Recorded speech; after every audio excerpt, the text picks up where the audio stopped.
நம்முடைய நயினா நாகேந்திரன் கோபித்துக் கொள்ளக்கூடாது. அவருக்கு உண்மை தெரியும், ஆனா அவர் பேச மாட்டார். திருநெல்வேலியில் பேசிய முதலமைச்சர் மு க ஸ்டாலின் விழா மேடையிலே பாஜக சட்டமன்ற குழு தலைவர் நயினார் நாகேந்திரன் பெயரை குறிப்பிட்டு பாஜகவை விமர்சித்துள்ளார். எப்படிப்பட்ட கனமழை பெஞ்சதுன்னு உங்களுக்கு எல்லாம் தெரியும். அதனால திருநெல்வேலி, தென்காசி, கன்னியாகுமரி, தூத்துக்குடி உள்ளிட்ட தென் மாவட்டங்கள் எப்படியெல்லாம் கடுமையான அளவுக்கு பாதிக்கப்பட்டதுன்னு நல்லா உங்களுக்கு தெரியும். அந்த பாதிப்புகள் இருந்து மீள ஒன்றிய அரசு கிட்ட நாம நிதி கேட்டோம். 2 ஒன்றிய அமைச்சர்கள் வந்தாங்க. ஆனா அவங்க உடனடியாக இடைக்கால நிதி உதவியை கூட செய்யல. நம்முடைய நயினா நாகேந்திரன் கோபித்துக் கொள்ளக்கூடாது.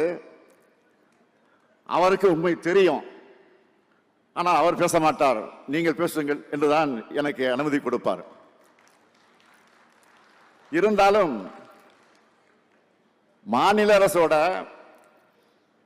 நிதியை வச்சு நிவாரண பணிகளை நாம செஞ்சோம்.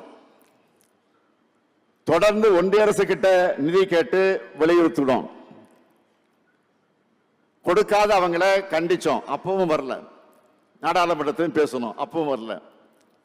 ஏன் நீதிமன்றம் போனோம். அதன் பிறகுதான் ஒன்றிய அரசு தமிழ்நாட்டுக்கு வெள்ள நிவாரண நிதியை அறிவிச்சாங்க. அது எவ்வளவு? நாம கேட்டது 37,907 கோடி ரூபாய்.